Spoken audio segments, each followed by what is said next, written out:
Buenas tardes para todos, mi nombre es César Duque, yo vengo a hablarles sobre la vanguardia del constructivismo ruso. Esta vanguardia se desarrolló entre el año de 1914 y 1932. A pesar de que duró bastante poco, pues sí nos dejó una gran influencia sobre todo al campo del diseño gráfico y de las artes aplicadas, el diseño industrial, la arquitectura, la escultura. Entonces, su precursor fue Vladimir Tatlin, quien tenía una fuerte influencia del cubismo. Y aquí vemos una obra que él quería hacer, que se llamaba el Monumento a la Tercera Internacional. Él proponía realizar una torre que fuera mucho más grande que la Torre Eiffel, pero pues finalmente nunca se logró hacer. Y aquí lo que tenemos es una maqueta, un modelo a escala de esa torre. Este movimiento manejaba unas premisas o tenía un pensamiento ideológico sobre el arte en función de las masas.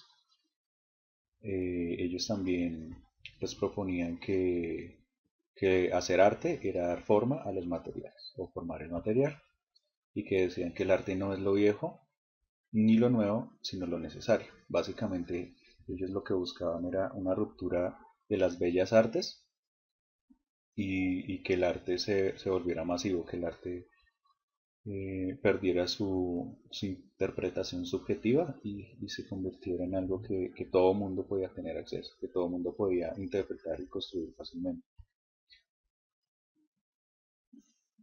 Algo que fue muy importante en este movimiento fue una exposición realizada en 1921 llamada 5x5 igual 25. Entonces aquí vemos la carátula de un folleto que se realizó para esa exposición. El diseñador fue Alexander Besny en el año 1921. En esta exposición junto a él estuvo Bárbara Stepanova, estuvo Alexander Exter, estuvo Lyubov Popova y estuvo Alexander Rodchenko. Ellos en esta exposición lo que querían era dar una despedida total a la pintura y ellos también decían que el arte podría expresar y desempeñar un papel en el mundo real. Fue muy importante esta exposición. Otra cosa que es clave dentro del movimiento constructivista fue su estrecha relación, su paralelo con la revolución bolchevique rusa y pues sobre todo la gran influencia que tuvieron sobre la propaganda política, más específicamente en el cartel. Esta revolución pues fue comandada por Lenin y prácticamente todos los exponentes del constructivismo pues no solo eran de la corriente artística, sino también eran de la corriente revolucionaria. Muchos de ellos pues ocupaban importantes cargos a nivel del gobierno y a nivel de lo que era protocolos. Entonces pues aquí vemos dos obras representativas de este cartel político, un carácter político. Dentro de los principales representantes pues está en primera medida Tatlin, quien desarrolló básicamente el arte abstracto, pues el uso de la forma, del cuadrado, del cubo, de las diagonales. Él desarrolló principalmente pintura, escultura y arquitectura. Está el Siske, quien se puede decir que es el padre del diseño gráfico, aunque pues ya hemos visto que había un oficio sobre el diseño, sobre todo después de la revolución industrial, la producción de carteles, de periódicos, de ilustración de obras literarias, en fin, en muchos campos. Pues él lo que quiso hacer o lo que buscó hacer fue separar totalmente el diseño de las artes y crear el diseño gráfico como una disciplina nueva totalmente desprendida de las bellas artes. Tenemos a Alexander Rodchenko, quien tuvo una gran influencia sobre todo por lo abstracto, por el arte abstracto y pues también es un gran referente sobre todo para la historia de la fotografía. No solo fue un gran fotógrafo donde él aplicaba mucho el uso de la línea y la forma en sus fotografías, sino que también empezó a utilizar técnicas de fotomontaje en la producción de carteles y de las distintas piezas que él realizaba. Otro gran representante que me pareció muy importante colocarlo fue Alex Sigan, quien trató de reunir a todos estos y formar un grupo con todos los representantes de esa vanguardia y pues él manifestaba su total rechazo a las bellas artes. Aquí vemos un cartel hecho por él, diseñado por él, donde tiene un carácter político muy grande, donde está la imagen de Lenin y los muchachos, niños, mejor dicho. Eh, una persona que me parece muy importante mencionar y aunque no perteneció como tal a este movimiento del constructivismo, era suprematista y pues en sí tenía unas importantes diferencias, pues porque él todavía creía en la subjetividad.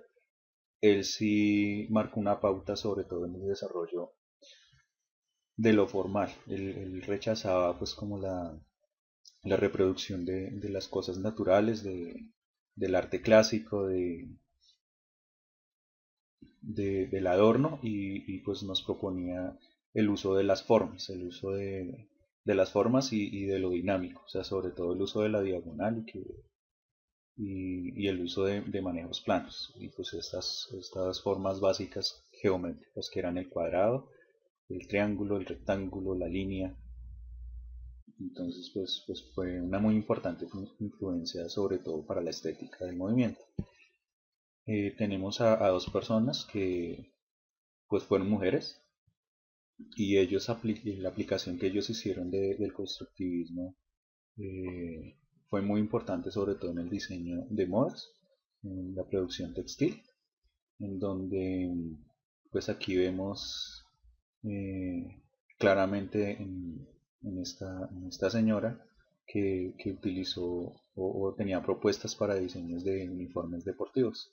Es muy chévere porque más adelante una persona que fue cercana a ella que se llamaba, en Alemania, que se llama Adolf Dassler, que pues fue quien fundó y quien creó la marca Adidas, pues bajo la influencia de esta señora. Pues finalmente vamos a mirar una obra representativa de este movimiento que, que pues para las personas que han tenido que ver mucho con el diseño y con las artes es una gran muestra y ha sido un gran ejemplo aún para artistas contemporáneos a nosotros que aún se hacen apropiaciones sobre este cartel. Este cartel se llamó Libro y fue un cartel hecho para una editorial literaria del Estado. Eh, el cartel lo realizó Alexander Rodchenko en el año de 1925. Pues la técnica se muestra como fotomontaje, pero él también utilizaba técnicas de color distintas como el wash, que es una pintura muy similar a la acuarela, que da ciertas veladuras, pero él aquí logró manejar un color plano. Vemos también en lo formal como está muy presente ese uso de las diagonales, el uso de la línea, el uso de la forma plana y de la forma geométrica. Vemos también cómo la tipografía no solo adquiere su carácter de textual, sino también adquiere un carácter formal muy bien manejado y muy pensado, sobre todo pues con lo que se quería comunicar aquí en esta pieza. Otra cosa pues, que es curioso en este cuadro es que y que estaba muy presente sobre todo en la propaganda de carácter político, es que pues adicionalmente a eso formal, a eso estético, a esa estética que quería manejar el constructivismo, ellos también utilizaban pues la figura humana, la representación real, en este caso la fotografía de una mujer. Vemos también cómo como aunque es muy plano el diseño, pues sí se utiliza y es un recurso muy utilizado sobre todo para el cartel en esta época, es la superposición de los planos y en este caso pues esa superposición logra tener una interacción con la fotografía. Asimismo pues el recorte que se le hace o tratarla de marcarla en el círculo, ¿no? Entonces, pues este cartel, además pues de su carácter formal, también tenía un carácter político, sobre todo muy fuerte, tenía un carácter simbólico para la época muy grande, pues vemos el grito de la mujer en esa revolución social que a su vez mm, está utilizando un pañuelo pues que era muy característico pues de la mujer trabajadora en esa época. Em, eh, pues algo muy característico de la estética era también el uso de los colores planos, de los altos contrastes. Ellos intentaban utilizar unas gamas tonales muy básicas o muy contrastadas, como ya lo había dicho. Y pues en este caso, ese icono revolucionario no solo es porque se representaba a la mujer, sino porque la mujer representada en esta fotografía, que también fue tomada por el mismo Rodchenko, fue alguien muy cercano al movimiento, quien fue un artista de cine pues, de estas primeras décadas del siglo XX que se llamaba Lilia Brink. Entonces, pues no solo era representar el icono de la mujer, sino era pues un personaje con bastante reconocimiento que tuvo mucho y fue muy cercana a todos los movimientos de vanguardias que fueron paralelos, no solo al ruso, sino que fueron paralelos en Europa en esa época. Entonces, pues con esto doy finalización a mi exposición. Pues muchísimas gracias.